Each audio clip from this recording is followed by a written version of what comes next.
Ole Miss fans need a hotel for the game weekend? Many OTAs keep all the commissions, but at Fan Plans, you still get your loyalty points, receive direct confirmation from the hotel, and you support Rebel Grove. Visit fanplans.com/Rebel Grove today.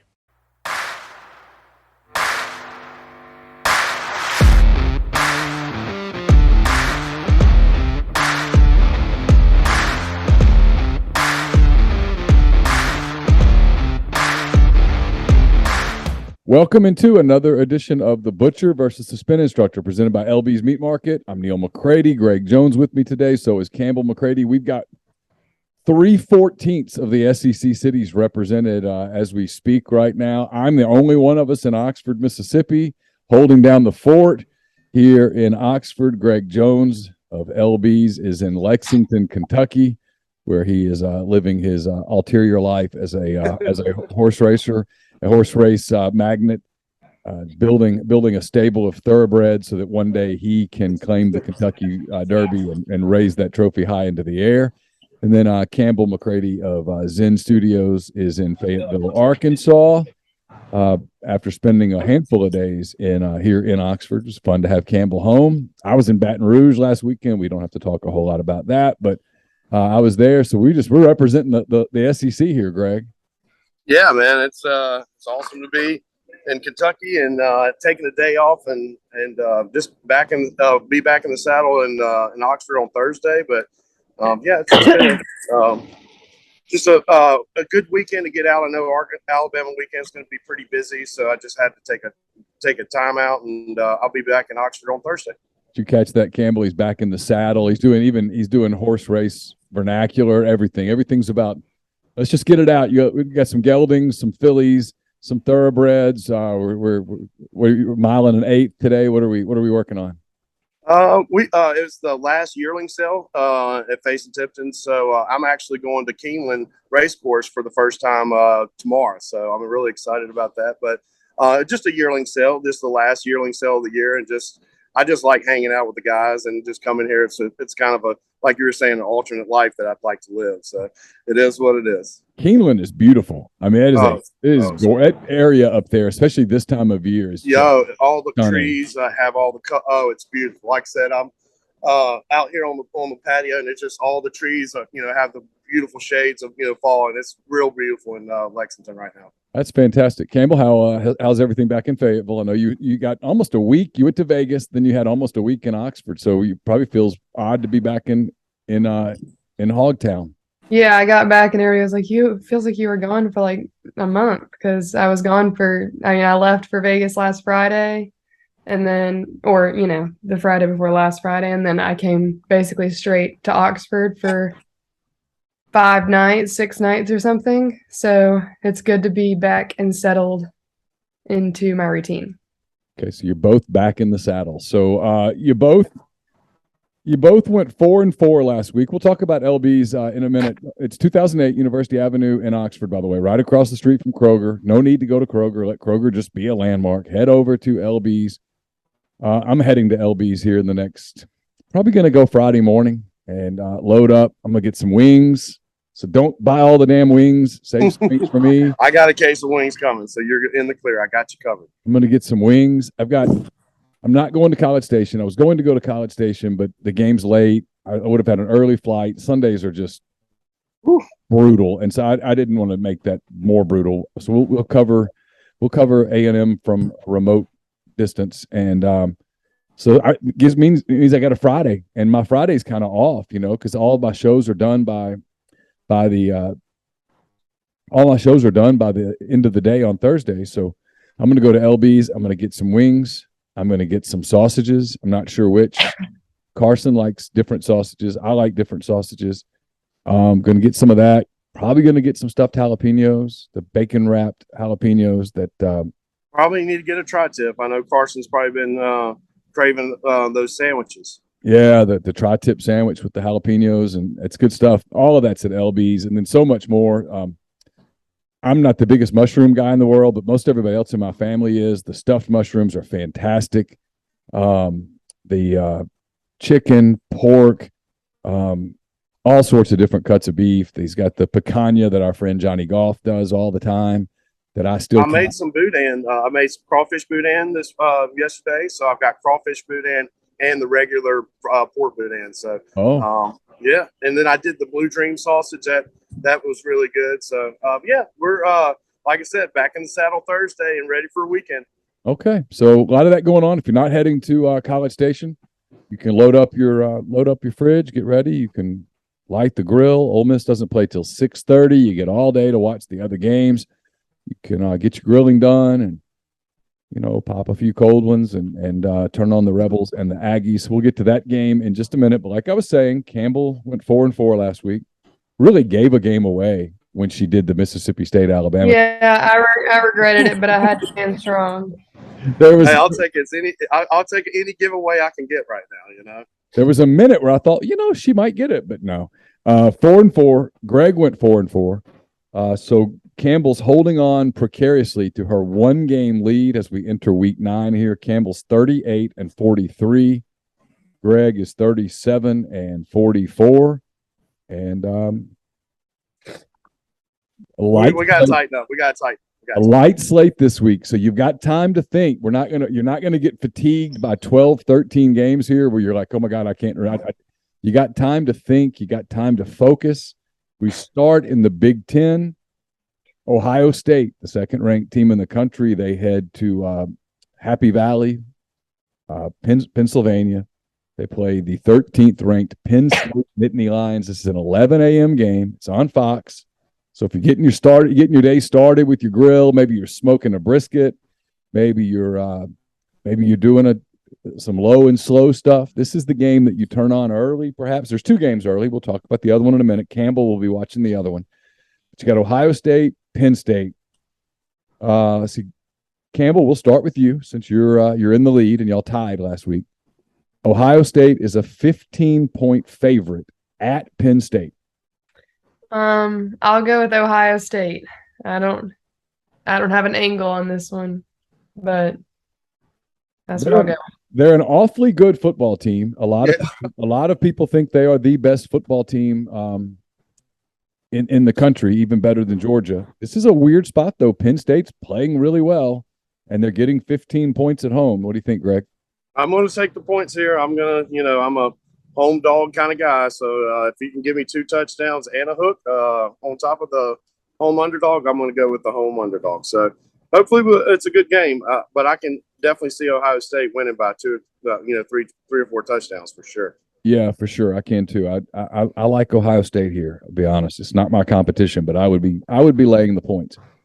All right, we go to the SEC for the 11 a.m. game, the game that Campbell will probably be locked into, yelling at the TV, throwing things.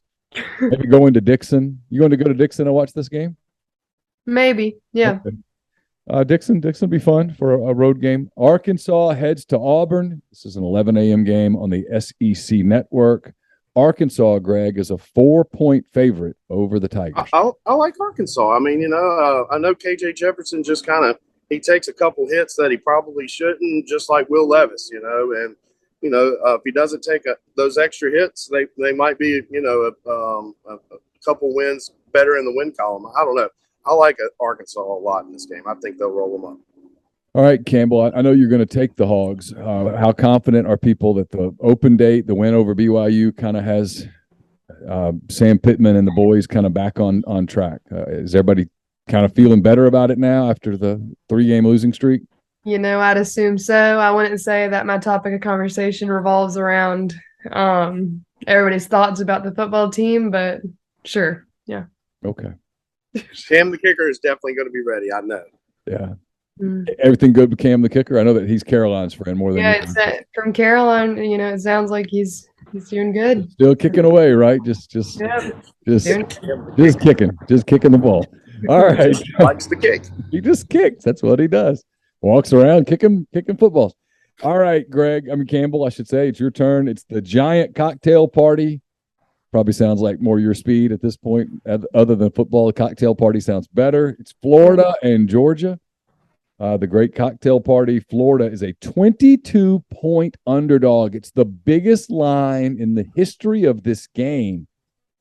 Florida. It's not called the cocktail party anymore, right? Isn't that not? It used to be called the world's largest called party? Yeah, it used to be called the world's largest outdoor cocktail party, but they were afraid that would offend people, so they stopped. But everyone still calls it that. So, I will say it is the largest cocktail party in the world. I have been there. I've covered this game several times, and it is a very drunk place at 3:30 Eastern on Saturday when those two teams play. Well, I'm gonna go with. I'll take Florida. I'll take the points. Oh wow! Okay, I'll pull the trigger on it. I mean, I'm hoping for a close game, but probably not going to get one.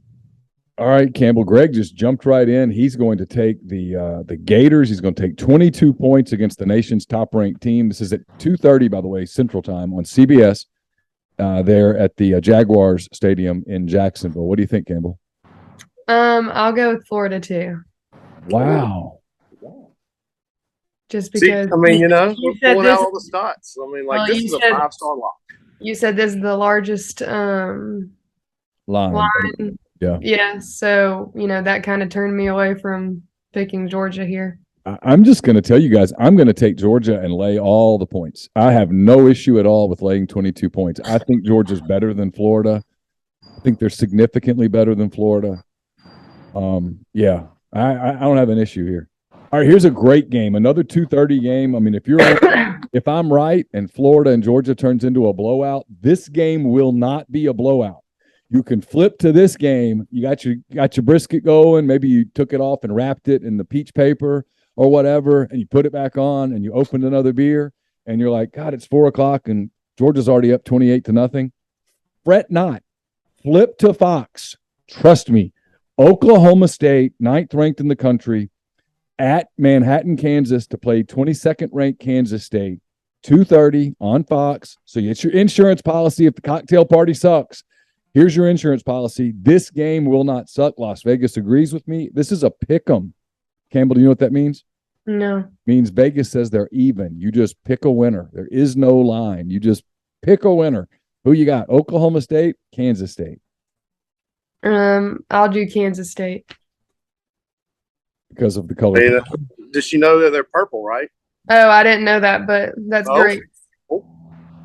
Okay, so Campbell is going to take the home team, the purple uniforms. They're better at home than they are on the road, like most people, but they're significantly better at home than they are on the road. Oklahoma State, meanwhile, pretty good. Yeah, they've had trouble with purple teams though, so they've lost to TCU. Good point. That's a good. So I'm going to go on with Kansas State purple angle. I like the Kansas State purple angle and how they don't play good against purple teams. So I'm going to go with Kansas State, the home team. I mean, if Oklahoma State loses this game, they should file a petition that just says, "Hey, we're not playing LSU in a bowl game." All right, we go back to the SEC. Greg, you don't have your bottle with you, but if you did, you'd lift it in spirit right now. Got an empty beer glass. All right, this is the empty beer pint glass of the game of the week. It's Missouri +5. Missouri plays in this game a lot. Missouri +5 at South Carolina. This is a 3 p.m. game, Central Time on the SEC Network. Either one of you can speak up and go here. I'll do South Carolina. They've been playing. I mean, they got a big win last week against A&M, and Beamer's a good coach, and he's got the good thing going on. So I'm gonna go South Carolina. All right, Campbell. Greg's going to take the Gamecocks. They're at home. They are nationally ranked for the first time in a long time. They're 25th in the country after beating Texas A&M. They're giving 5 points to Missouri, the Tigers. What do you think? I'm going to go with South Carolina as well. I went to that journalism conference that one time. There you go. You guys are just never fails on that. That journalism conference is a staple. Are marching in lockstep today. All right, here's an interesting game. Greg's in Lexington. I would imagine this game's getting a little buzz in there in the Commonwealth. It's the 19th ranked Kentucky, not Commodores, 19th ranked Kentucky Wildcats heading to Knoxville, 3rd ranked Tennessee, 6 p.m. ESPN. This is your warm-up game for the Ole Miss game. You need something just to kind of get nervous. You want to watch the first quarter of a game or the first half of a quarter of a game. Kentucky, Tennessee is probably what you're flipping to. Campbell, Kentucky is a 13-point underdog. I'll go with Tennessee. I'm going against my orange here, but you know, The Vols look good. They look Yeah, really good little football team for sure. All right, Greg, she's going to take the Vols, and she's just going to put 13 points down and go, I ain't scared. I mean, I feel like if Tennessee gets up early and often, and like they're up, 21 to, 3 or 7, it's trouble for Kentucky because they want to slow the ball down, control the clock. So I don't know. I think it's going to be there's a lot of emotions in this game. I mean, it's kind of a decent little rivalry, but Yeah. I'm going to go Kentucky here. I just think it's, I don't know if, they pulled out all the stops against Alabama, which they did. You have to do that whenever you beat Alabama, but maybe a little hangover in Knoxville. So I'm going to go with Kentucky. All right. So Campbell's going to go with the Vols, Greg with the Wildcats. That gets us to our final game of the evening. If you got started in the morning with Ohio State and Penn State and Arkansas and Auburn, and you switched to the cocktail party at 2:30, maybe you switched to a little something stronger than the beer. Now you get to 6:30 and the nerves have kicked in, and here you go. It's Ole Miss, 15th ranked in the country after a 25-point loss at LSU. The Rebels head to College Station, Texas to play the Aggies. Ole Miss is a 2.5-point favorite, Greg. This game's 6:30 on the SEC Network. I'm going to have to take the Rebs. I mean, if there's anybody that has $90 million to buy out a coach to not coach at a team anymore, I'm pretty sure it's a team from Texas. So hopefully the Rebs can put 4 quarters together. I'd love to see them put 4 quarters together, but hopefully they run away with it on this one. Campbell, I'm going to give you some career advice here. If there's any way for you to become a fired football coach, you should do it. You should do it. You really should. If there's any career path, go over to the Walton School of College of Business and go into the career services people and say, hey, my dad wanted me to talk to you guys about becoming a fired football coach. If Jimbo Fisher, the Texas A&M coach, gets fired at the end of this season, he is owed $86 million. oh my gosh. Yes. Yeah, that's a lot of shopping right there. That is, I mean, you could buy all the purple. You could just buy purple. In fact, $86 million. So go head over to campus. Yeah, I'll look into that for sure. Head over to campus and just say, hey, my dad wanted me to talk to you guys about a different career. And when they're like, well, what is that? Just say, he wants to know what I need to do to become a fired football coach. Okay. Yeah. All right. And if they can provide you with a path that leads down that road, yes, my advice is I never went to college, so I will go to college to do that. Hell, I'll go back to college. I mean, $86 million to just head to the beach. That's crazy. That's America. Yeah. You suck so bad that we are going to give you generational wealth away. Take care of your family and your family's family, and just and never coach again. Here's $90 million. People are like, he would be hurt. I'm like, no, he wouldn't. That you look them in the eye and you go, thank you. I love you. Tell me when to go, which door to leave, and what you'd like for me to say on the way out when I meet with the media. And I will say anything you want me to say, including this is all my fault and I suck. Bye. Hey, they just handed me a piece of paper. I've got to read it in front of all y'all. Yeah. I'm a very bad coach, and I'm going to get paid to be a bad coach. To whom it may concern, this is all my fault. It's been a total disaster. I did it. I would like the record to state that I broke no rules, right? And I'm being fired without cause. And I love this place, and I love you, and I'll never see you again, and you'll never hear from me again. I have $86 million. I'm headed to the beach. Goodbye. The end. And then it would be Jeeves. Then you can write a bestseller and probably make more money. Jeeves, how to be a bad coach and get paid for it. I'd like a cocktail, Jeeves, and just keep them coming. Thank you. So yeah, that would be that. All right, so that does it, you guys. Campbell, you hadn't picked on this one yet? A&M or Ole Miss? I'll go with Ole Miss. Okay. You have consistently picked Ole Miss all year, so yep. And they've been pretty good to you. Okay. All right, so you guys on the same page on most games. Greg's got Penn State. Campbell's got Ohio State. You both have Arkansas. You both have Florida. You both have Kansas State, South Carolina. Greg's got Kentucky. Campbell's got Tennessee. And you both have Ole Miss in the finale. All right, Greg, how can people get in touch with you starting on Thursday when you get back into town there at LB's? Yeah, like I said, back in the saddle on Thursday in Oxford, and always call the store. My mom always likes to, get your orders put together, and where you can walk in and walk right out. 662-259-2999. It's always the best way to reach us. We do have social media outlets, but always call the store and let us know if there's something we can get taken care of for you, and you can just let us know, and we'll come pick it up. And all we need is a time, and we'll get you taken care of. Awesome. Well, enjoy the rest of your time there in Lexington. Safe travels Well, back. Campbell, have a great weekend in Fayetteville. Good luck to your Razorbacks. Have fun on Dixon. And we'll be back next week with another edition of The Butcher versus the Spin Instructor, presented by LB's Meat Market. For Greg Jones, for Campbell McCready, I'm Neil McCready. Have a great weekend. Be safe. Take care. Bye.